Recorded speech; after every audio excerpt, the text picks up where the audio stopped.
The planet is heating up. The oceans are becoming filled with plastic. Change starts now. Change starts now. We're on a countdown To zero waste.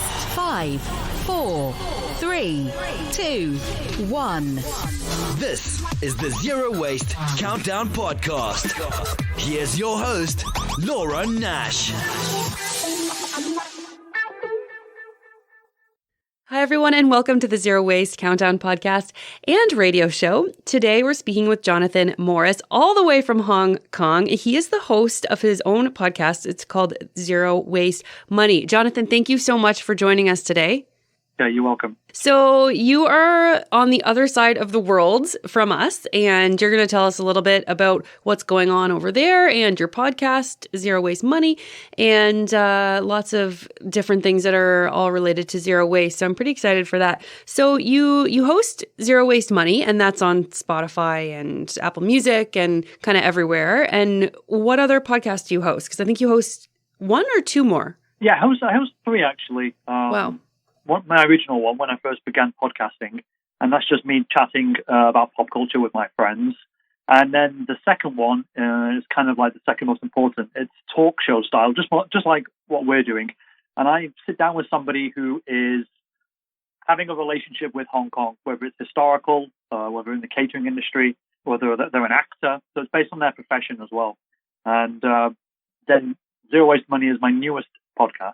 But the Hello from Hong Kong one has some crossover with Zero Waste Money in terms of I interview people who may be a zero waste store owner, because we've got a small zero waste community here, or somebody who's invented a straw, a paper straw that can last 2 hours in a cup of whatever you're drinking, and a couple of NGO workers, things like that. So there's some small crossover if anybody's interested.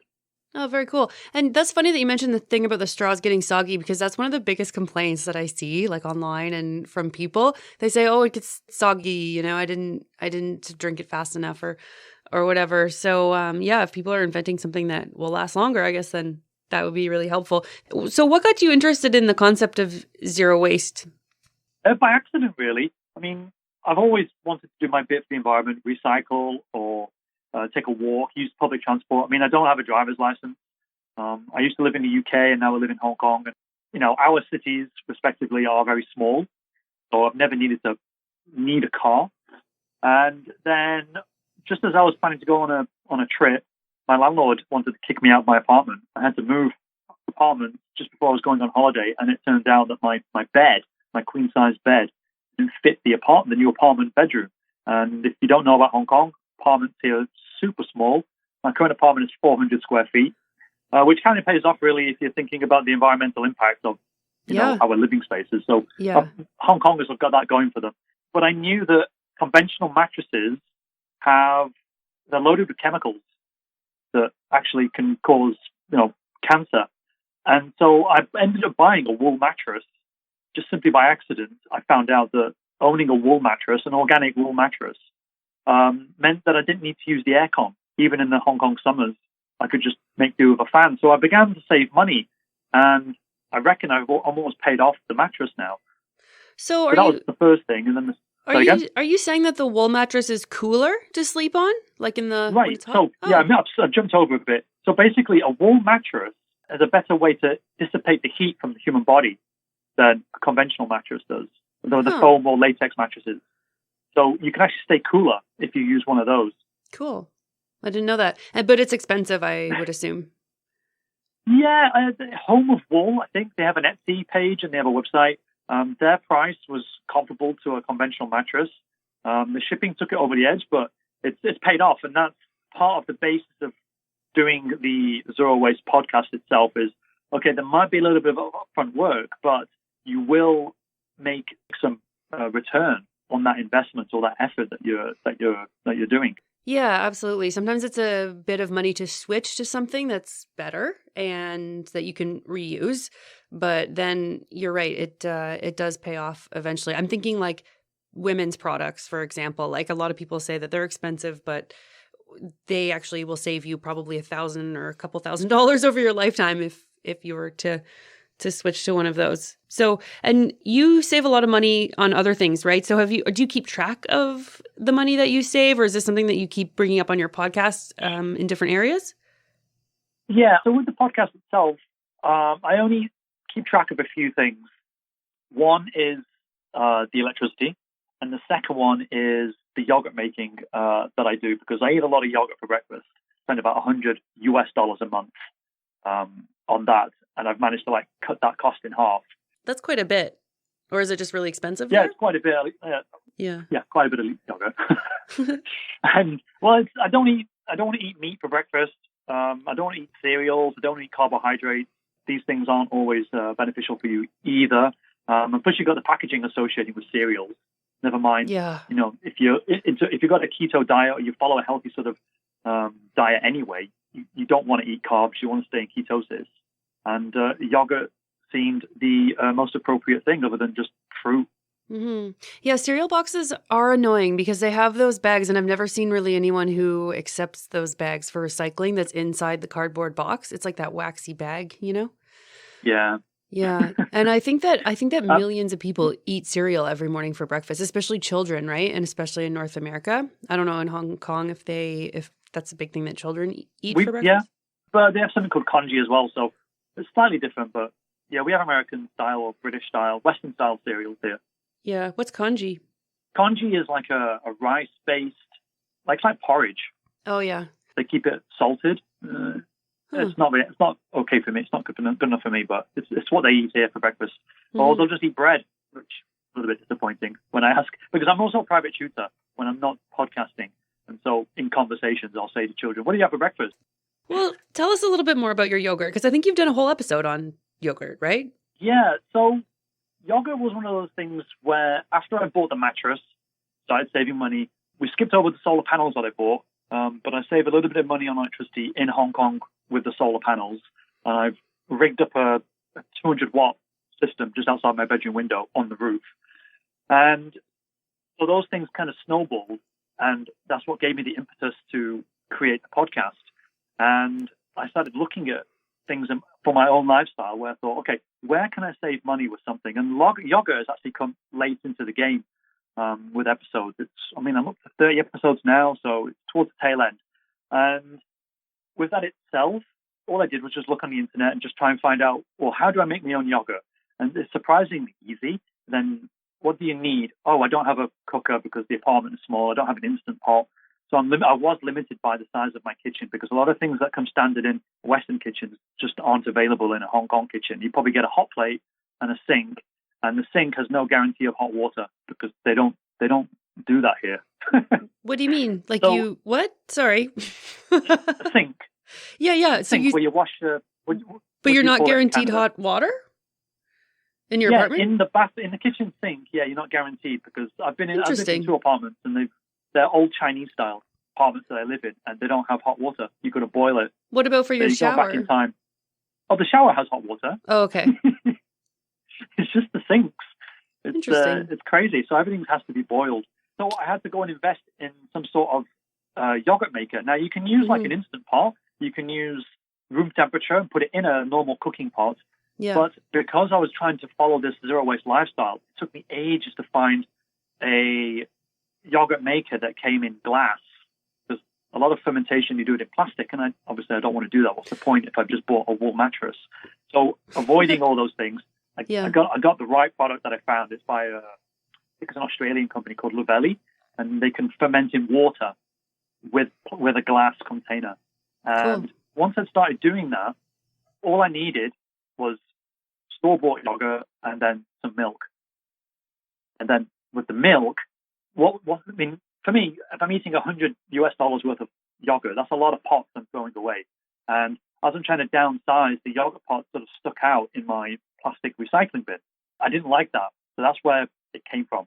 But then if I'm going to switch to milk, I need to find milk that comes in glass. So again, it's looking at it systematically, trying to cut down on the plastic waste especially. And now I've just switched to a milk powder from a zero waste store, but it tastes like, milk powder, but in yogurt form. So I might go back to the glass bottles. But there's only one company in Hong Kong that sells glass bottles or milk in glass bottles. Sorry, go on. But I wonder if the powdered milk is heated up and made in plastic. So it might have like BPA in it or something, you know? I'm always wondering about the upstream production of it because I've went through the same thing that you did. Like I was so annoyed with the yogurt containers and I would buy the biggest ones possible because then it's like less and it's more chance of getting recycled. And I used it in a crock pot. I think you heat it up. I think it goes up to 180 degrees and then you have to bring it back down to 120, the milk. And then you stir in the yogurt and milk, stir it all in, cover it, leave it for like 12 hours, I think, right? Is it 12 hours or 24? It depends 12. on the yogurt strain. Yeah, okay. Actually. Yeah, I was making like a nice thick Greek yogurt. And I was getting the milk for it from glass bottles. So, yeah, I've been through what you're going through as well. And the crock pot that I used is like a ceramic one, so I'm assuming that's a good one for heating up. Right, yeah, there's some benefits actually to certain ceramics because they let the yogurt breathe. Really? So yeah, it's an ongoing process. I'll look on Reddit because there's this subgroup for people who want to ferment stuff. And I'll just constantly look at, trying to refine the process. So just like you, I went with bigger yogurt pots and then I started fermenting. But then I found out that you can actually buy what are called heirloom cultures. And I explained this in the episode where an heirloom culture will live forever as long as you look after it. So you don't have to keep buying store-bought yogurt. So I went from buying, say, 8 liters of yogurt a month. That's 8 cartons. And now I'm down. Then I was down to 1/2 liter carton because I could just use that as the starter culture for the whole month. That was great. And then I looked at it again and I discovered heirloom cultures, which live longer, basically forever. Again, if you look after it. So now I don't have to buy any yogurt to create yogurt. I've got the culture. You make a batch of yogurt and then you can just take a spoon of that yogurt that you made and so you can kind of like keep it going that way, right? But you're saying there's an heirloom kind that's better? Yes, but the store-bought, I mean, do you have Yeo Valley in Canada? Lee Valley? Yeo Valley, Yeo Valley. I don't think so. I've never heard of it. Okay. It's a British brand. A lot of British foods exist in Hong Kong, so I never get homesick, which is nice. But that kind of store-bought variety can only last a couple of generations.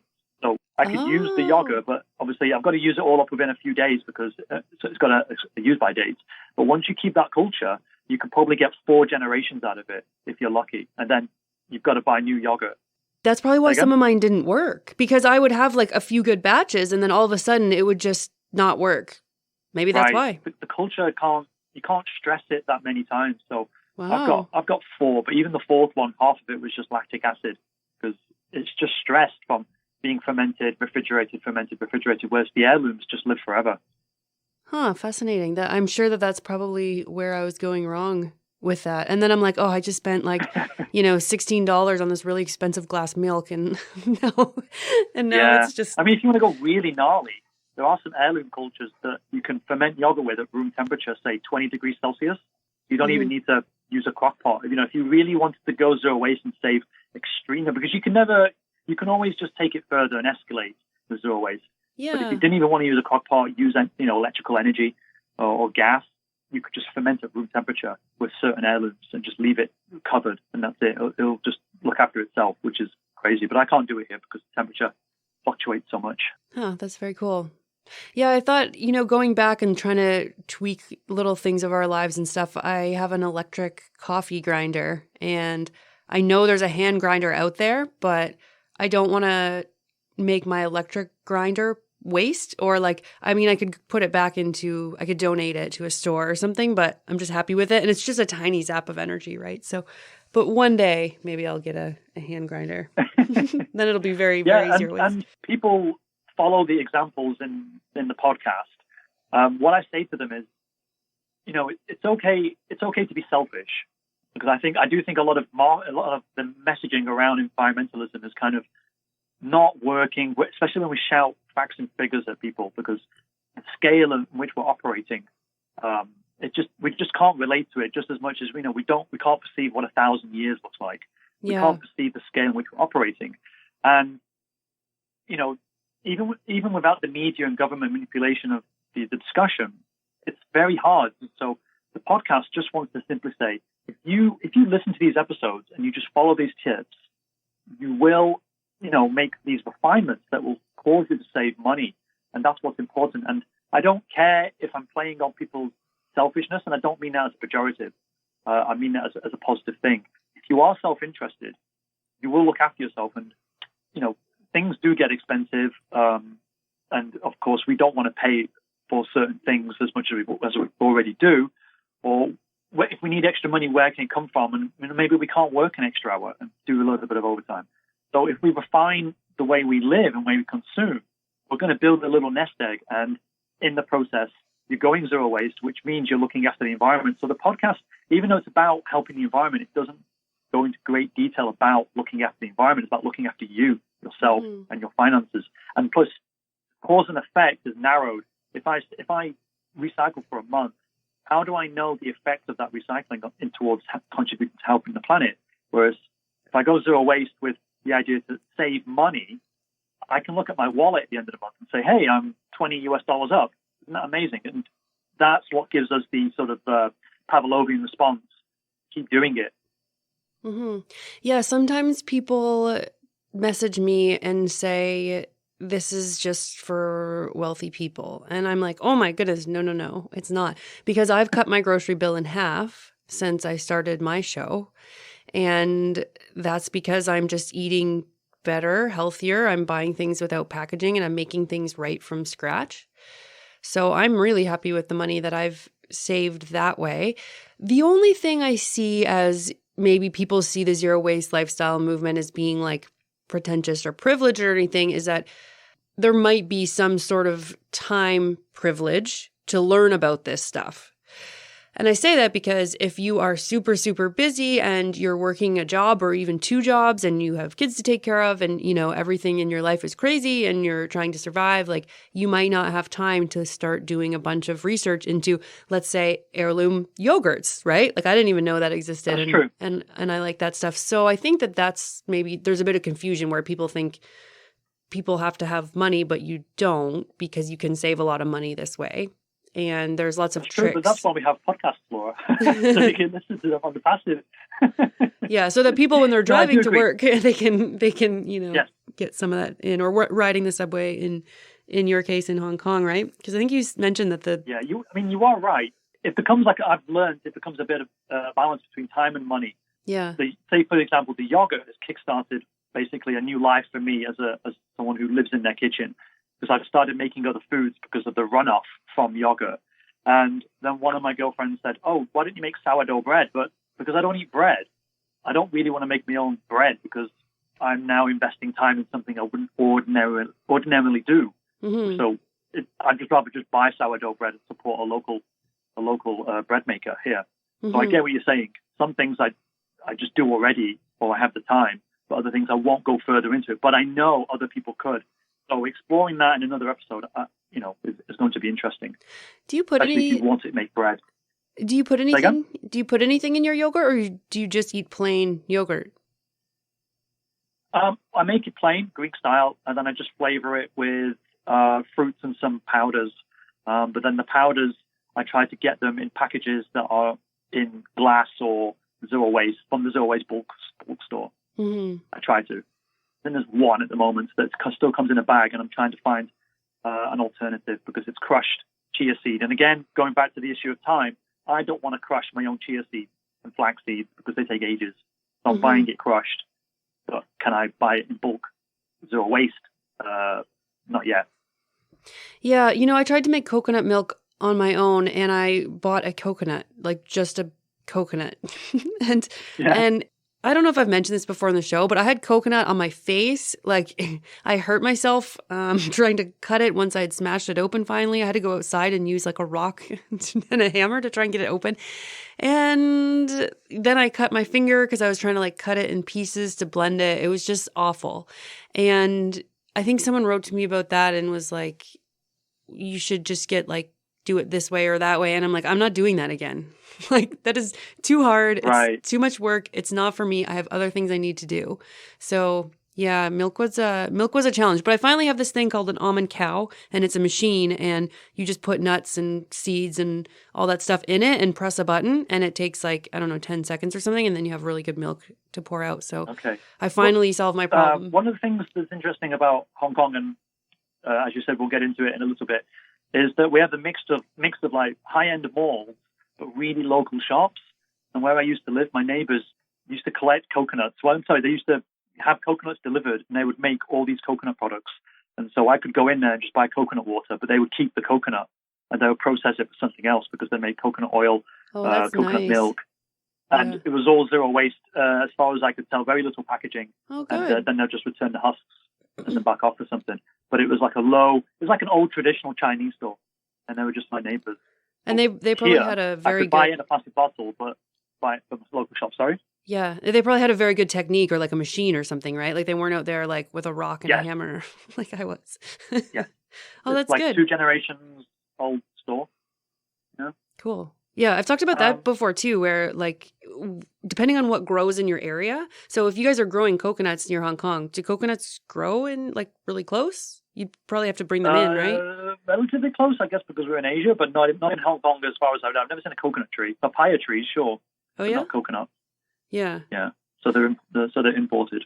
See, I think that's what a lot of people don't understand with the whole like meat and dairy is so bad for you kind of movement that we see happening a lot right now is that in Canada, milk is a way that people survived for a long time because it gets so cold here in the wintertime. Like there's a foot of snow on the ground right now and it's early November. So cows live in the winter, they survive through the winter and they provide milk and it's a good source of protein and nutrition and stuff. And I know that it's going the wrong way in factory farms and that's why people are getting so upset about it.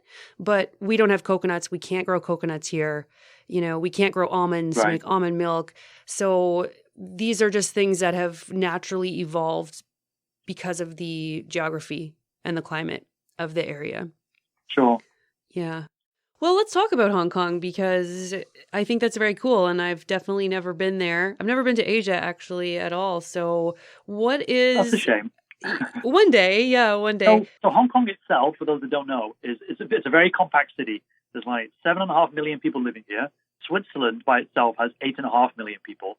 But imagine 7.5 million people in the land space of, say, actually, Hong Kong is 110 times smaller than New York State. So it's Wow. pretty dense. Oh, wow. There are some benefits to that, but in that density, 75% of Hong Kong is actually country parks. It was something that the British sort of mandated when they were here. They were said, well, you've got to keep these country parks.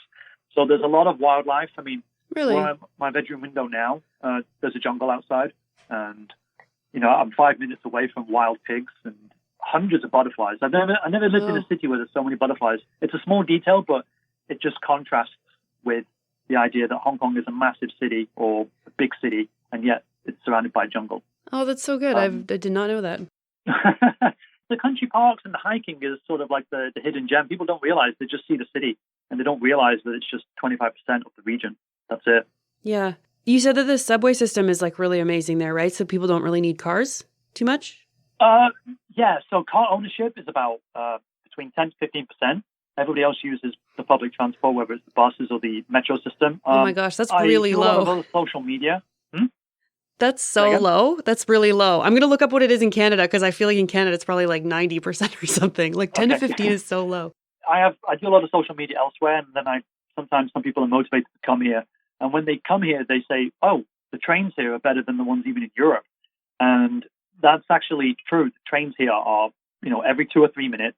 It's cheap because the metro system is subsidized because the corporation that runs the metro system, they also own the land. So they build properties on top of the MTR stations. Ooh. So that's not something that happens in other non-Asian countries so much.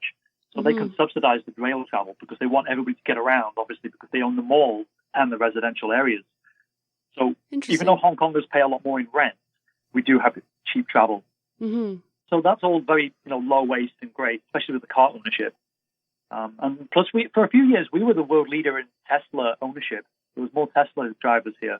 But as we get into the discussion about the government killed the tax subsidy for electric car ownership. And then all of a sudden, everybody stopped buying Teslas, which shows, again, that we are self-interested, and we aren't just going to spend money on an electric car just for the sake of it. Yeah. People were buying it because of the tax incentives, which was really sad. But it did illustrate, kind of rational human behavior. They didn't want to buy a Tesla if it was just the same price as a normal car, which in itself I don't understand anyway. Because for the same price, and one of them. So it was a national thing, and then you guys got rid of it and didn't bring it back. So there's no incentive anymore. Well, no, it's just particular to Hong Kong again, because Hong Kong. Okay, so Hong Kong is in China, but it's not integrated into China fully. So politically, it's distinct. It has its own currency. You need a different visa. There's just all these little things, and so whatever policy happens in Hong Kong doesn't translate into China, and vice versa, which is kind of sad because Hong Kong sits right next to China, and yet China does so much for the environment. In my show notes, I wrote down that at one point China was converting their bus fleets, and they could turn over the size of London has 9,000 buses, and they could churn through and convert 9,000 buses every 6 weeks to electric. And there's a city just an hour away from Hong Kong. But what are they? But all their buses are electric. Say again? What are the buses plugging into? Are they plugging into coal? They could be. Yeah, I don't know. But China has the world's largest solar industry. So some of that is going to be renewable energy. Yeah. But China uses a lot of coal, don't they? Yes, they do. I'm not gonna greenwash China's efforts, but there's another podcast called Waste Not, Why Not? And they broke down the metrics of electric car ownership to conventional cars. And electric cars, even if they run off coal, they still come out more environmentally friendly. Yeah, and I think that it also cleans the air quite a bit for downtown centers and stuff like that. So it's better for people's health. Yes, there's less rubber being rubbed from the tarmac into the air as well. So you're not breathing, cancerous elements from the rubber. Yeah. So I looked up that stat, and I just want to point this out. So you said 10 to 15% car ownership in Hong Kong. In Canada, it's about 87% car ownership. Yeah. Well, it's so dense here, and I know Canada is so expansive. Not dense. It's like you have to drive a long way. Opposite of Hong Kong. So you don't really need a car here. One good thing is that Hong Kong tries to limit car ownership by, if you buy a car, the tax on the car is like 115% of the value of the car. What? So you can see why Teslas were considerably cheaper, because you didn't have to pay that tax. But now they've changed their policy, supposedly because of lobbyists. But now they're saying if you get rid of your car, you can get a Tesla at a discount. If you get rid of your conventional car, you get a Tesla at a discount. So all that effort in China, where they're converting bus fleets, doesn't rub off here. And here the bus companies are owned by, it's been a little bit of cronyism, but they say, our buses can't be converted because Hong Kong is very hilly and the batteries can't push, or they won't last long enough to get the bus up the hill and then back down the hill. Like, okay, that's a shame. But you can go an hour away and everything's electric. You can even buy a car in China now that's like $9,000 US, two-seater. It's amazing what they're doing there, and then it's infuriating that we can't have it here, especially when the roads here are the old British-style roads where they're narrow, they're windy, yet in China they're three-lane highways going each way. And, which city streets are going to be more congested? It's ours. So, it's a shame. And we don't have bus lanes here, and yet 90% of us are using public transport. But are the streets, are they crowded with cars?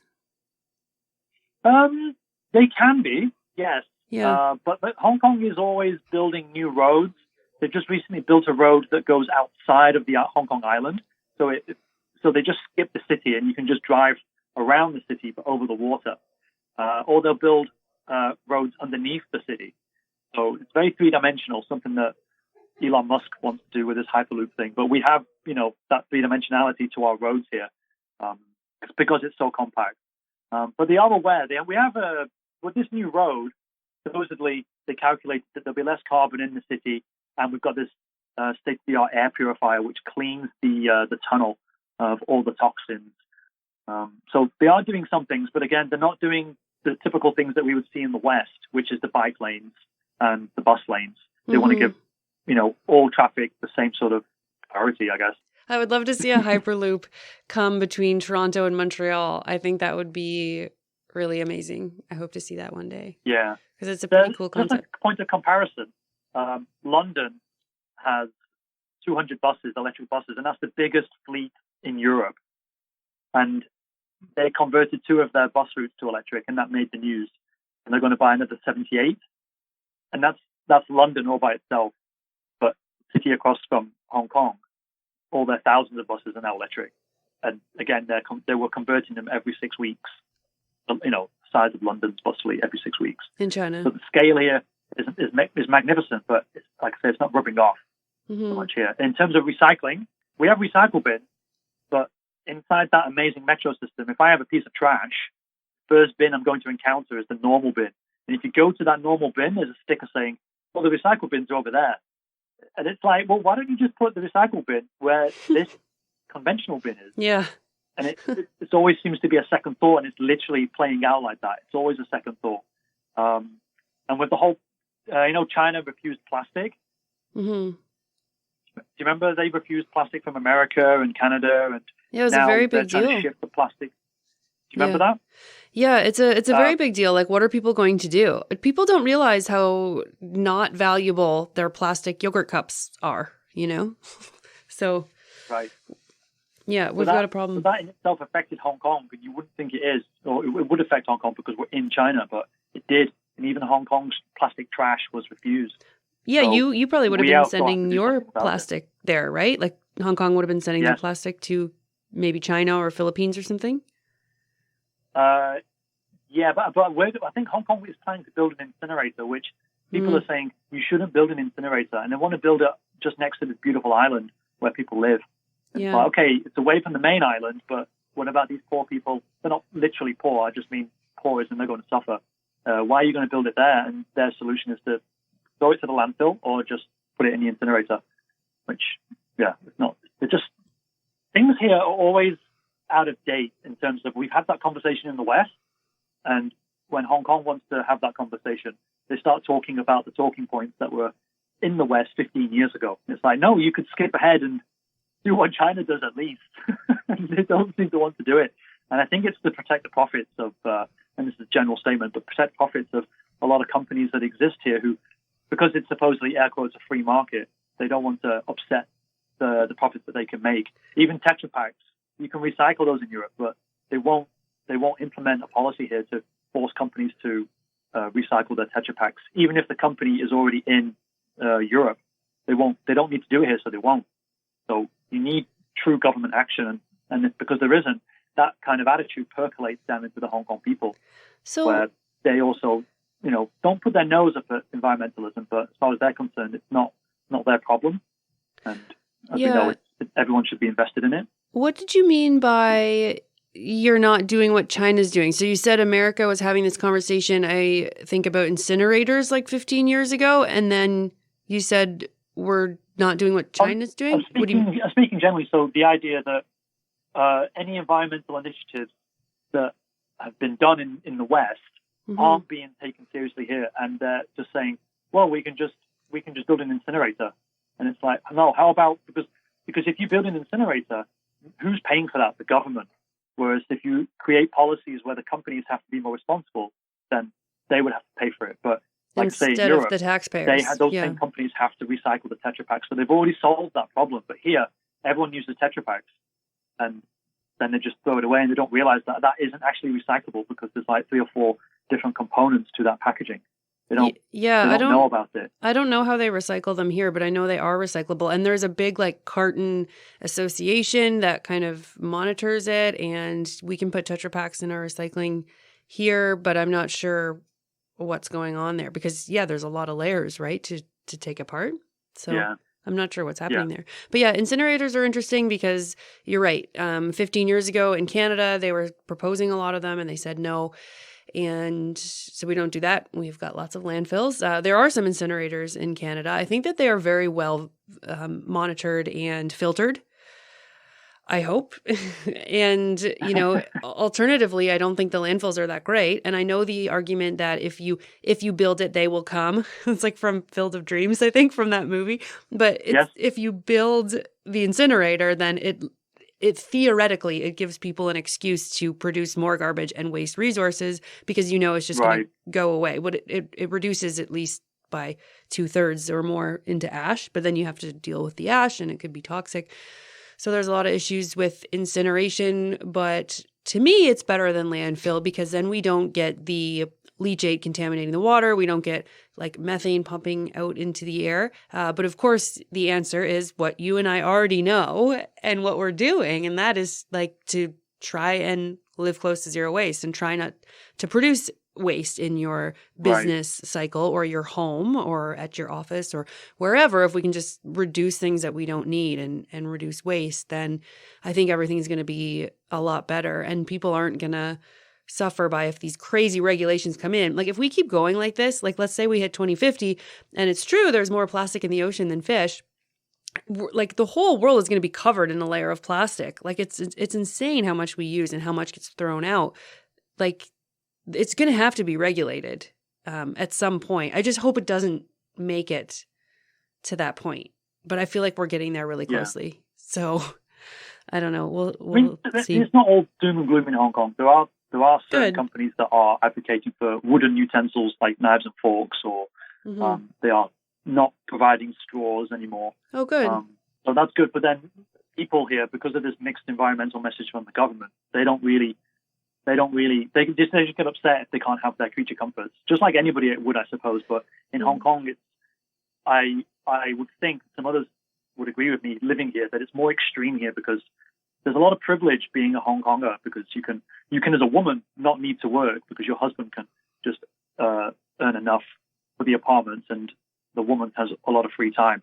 But again, as a private tutor, I travel around and I do. So what I'm trying to say is I'm not trying to be sexist by any definition, but when I do travel to different homes to teach kids, there is always the housewife there. And when we get into conversation, they say, "Oh, I don't work," or "I work part time." But at the same time, they also have a maid. And so when you watch these viral videos in Hong Kong where someone's getting upset because they haven't got a straw, you can see that there's a little bit of, well, I am rich, but I also don't want to make those necessary changes anyway. I want my straw in this particular example, or why should I do zero waste when the government is going to look after the environment for me? We've offloaded it onto the government and they're not active in that process. And going zero waste here, some people just take a distaste to it. But at the same time, these people will go to Chanel or Dolce & Gabbana and go out of their way to buy that bag because this is a very materialistic culture. And but on the flip side, they won't, make the effort to maybe bring a container or make sure they'll, or get that bag. rinse it out, rinse out their plastic container or something so that it's like clean. Right. I find that's above a lot takeaway of culture people. here is very big because, again, the kitchens here are very limited. Yeah. So that's a lot of plastic waste. But to go back on the domestic, so if you don't know, Hong Kongers have a lot of inside house help called a domestic worker, and they basically cook, clean, and look after the family's kids, to offload all those chores from obviously the husband and wife. But they have that help, but they still don't want to do anything. It's kind of gnarly, and it's relative to their environment as well. But that would just be, that's a class thing, right? Worker. That would just be the upper class though of Hong Kong, right? Or is this like a lot of Hong Kong? No. It's to own. That's a Freudian slip. To hire someone is only going to cost you about $500 a month, and then you pay for their healthcare, and they'll get a food budget, which is probably another $250. So for $750 you could have someone be a live-in maid. It's not a lot, especially if it enables the lower classes to then work more also. So there's a lot of lower class people who do have a domestic worker. That's really interesting because when I couldn't afford it at the time. When I looked into getting a nanny 8 years ago, I remember there was a rule in Canada, it's probably gone up now, but you couldn't pay anyone less than $1,600 a month. That was like the bare minimum. And yeah, you had to like provide all these things. But it was a lot more money than that. That's for sure. So they have this extra help, but then they don't want to. And it's a generalization. And obviously the truth is always somewhere in the middle. But there are enough people out there that you have this extra help, but then you won't do anything environmentally friendly with that help. which to me is a very privileged position. Yeah, if you have women that are not having to work, that are staying at home. And this kind of throws my theory out the window, because sometimes I wonder about my mom and grandmother's generation. Well, they work, but they also stayed home a lot to take care of kids, and it was more their job back then. So I had this theory that, women maybe aren't providing the childcare and food for their families that they used to. Now corporations are doing it. So instead of a woman staying home and cooking everything and making these nutritious meals, everyone's just reliant on corporations. Like, you just go to the store and get something from Nestle, Right. that and bring it home, and then everybody's being fed that way. And I always wonder about that. Like, it's not as healthy for one thing. But maybe if this society changed so that only one person had to work that was in a couple, like maybe they would not go back to providing healthy food. Like, maybe we're past that point where they would just keep buying the packaged food. I don't know. That's kind of disappointing. With I guess. that freedom, they're not providing those things that probably earlier generations, what our grandmothers would do, because they had time. Because the husband would typically work, in the West. And our you don't really see that anymore in the West. Both parents have got to work. Mostly, That hasn't happened yet in the same way. Interesting. Yeah, it's very rare, I would say, if there's a parent that stays home nowadays, in my experience. But my mom's generation, like, she stayed home, and neighbors did and stuff like that. So I've definitely seen it and I was a part of it, and we ate really healthy food because of it, and got to play sports and do all these activities and stuff. So it was interesting. But that, I guess, again, the kitchens limit people's. You can only operate in the environment you have. So if you've got a small kitchen, as a woman, or even as a husband, if the husband's staying at home, you're not going to be able to use the full facilities of a kitchen that we would be associated with in the West. So it's a shame, and the companies have obviously stepped in. We have more coffee shops here than anywhere else in the world, I think, on a per capita basis. Oh yeah. So buying disposable coffee cups or tea on coffee in coffee cups is quite easy. And a shame as well. Oh, it's such a shame here. Yeah, it's a big problem in Canada. They're all over the road. I live so far from town, and they're all over my country road. These Tim Horton cups that end up everywhere. They're everywhere in our country. It's a big pollution thing. But we're running out of time, and I wanted to ask you about the cats, because you have an episode about your cat. So can you tell me a little bit about cats and zero waste, and you've come up with a couple solutions, right? Yeah. So I did an episode recently. This year after my cat died, and it got me thinking, because once the cat died, I was obviously not spending money on my cat anymore, and I was saving money. And so I'm in that mindset where I'm looking at everything in that way. So I don't want to be disrespectful to my cat Milo, but once he was out of the way, I was saving about $40, $50 a month. But then it got me thinking, I can make an episode out of this, and what else could we do in terms of going zero waste with pets? Now, I understand that we're limited by time, and I understand we're limited by money, and the podcast helps. But I mean, we can always just take it further and further and further. We could just not own a pet, but I'm not going to say that, because pets are emotional support creatures for us. They're a big support. Yeah, they really are for people. Definitely. Right. So in the episode, I talk about how you can minimize the waste of a cat, some of the food products that you can buy for cats, and the zero waste stores here in Hong Kong, or if you're lucky anywhere in the world to have one, then they're a great alternative. But then what do you do with the waste? And that's a really difficult question to sort of answer. And if you go out, I use Reddit as a resource, and people are always arguing about, should you flush it? Should you not flush it? There are products that encourage you to do it, but there are others that aren't. But then cats can also get disease, toxoplasmosis. Yeah. And the refineries that process all our waste can't separate it, and then that goes into the ocean, so you affect sea lions and things like that. But then other people will say, well, my cat is a house cat and it hasn't got the infection, so should I be allowed to throw the waste in the toilet still? But then cat poop is drier than human waste, so there's all these variables, and I try to sort of sit in the middle and say, well, you could do it, but beware of it. Don't do that, definitely, but there are circumstances where you might be allowed, because we can throw cat waste outside. Cats have been around for years, so they've been pooping somewhere. And now that humans are here and we've got these waste, refineries, and we're living in this environment. Now we're saying, oh, but you can't process poop.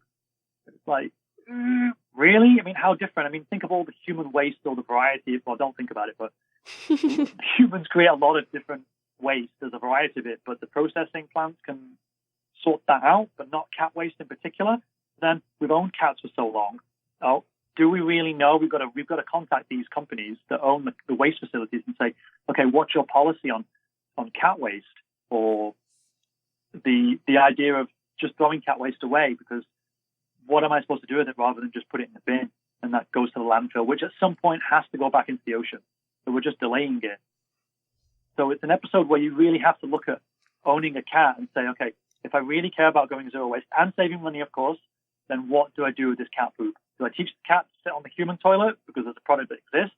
And if it does, and that gets me thinking, if that product does exist, then why hasn't anybody complained about it?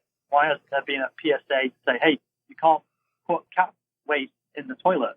You know what I'm saying? It's like a contradiction. There's a product that exists that encourages a behavior that supposedly we're not supposed to be doing. And if we're not supposed to be doing it, then why is that product for sale? Yeah. So there's a lot of ambiguity there. And that episode is a sort of launch pad into getting cat owners, or dog owners to some extent, to think about how they look after their pet in terms of, minimizing their waste. Yeah, yeah. I finally found out that the pet store in my town takes back these bags and has a recycling program, because the plastic bags, I was sending them into the recycling and I was buying the biggest one possible. So always, if you're trying to reduce waste, it's good to go with the biggest packaging. And I found out that they're not the kind of bags that the recycling facility wanted, even though they were taking them. Oh.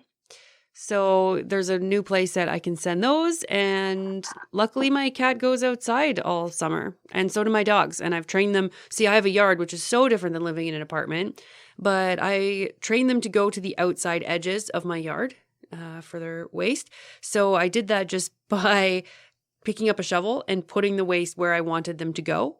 And for some reason that really helps them kind of get used to it. But then also I praise them so much. So if I see them going on the outskirts of the yard, then I give them a lot of praise. And if they go somewhere in the inside of the yard where I don't want them to go, I just scold him the whole time he's going.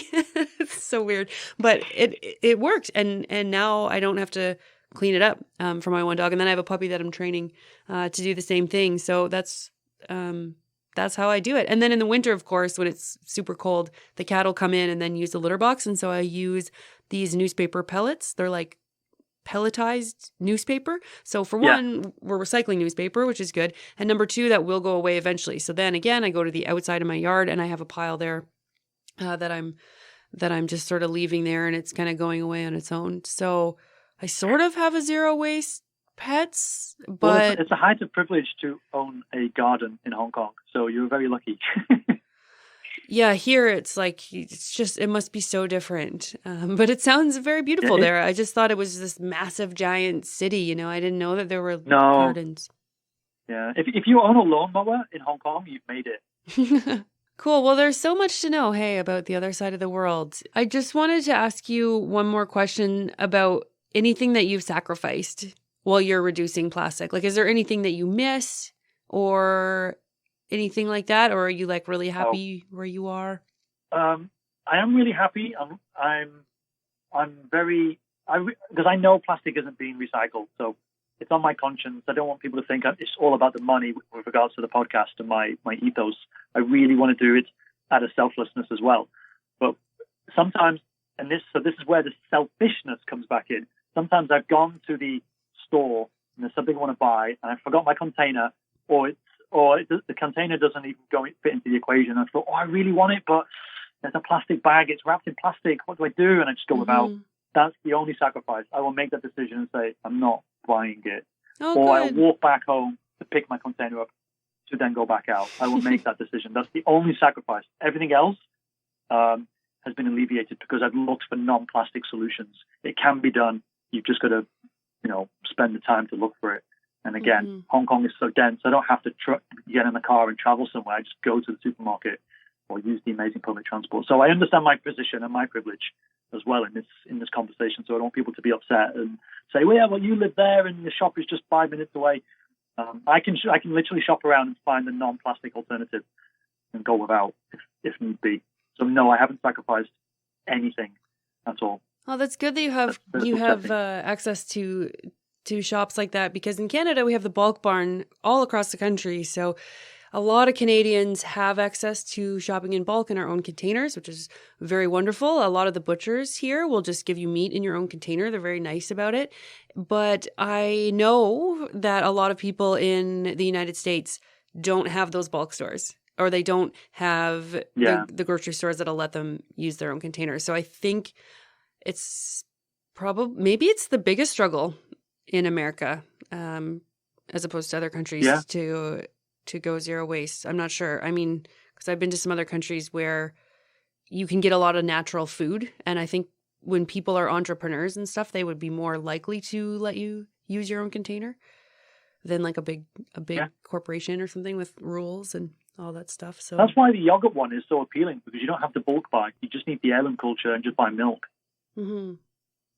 Yeah. You wouldn't bulk buy milk anyway. So that's probably the most accessible one for people to do. They want to save money and help towards the environment. Mm-hmm.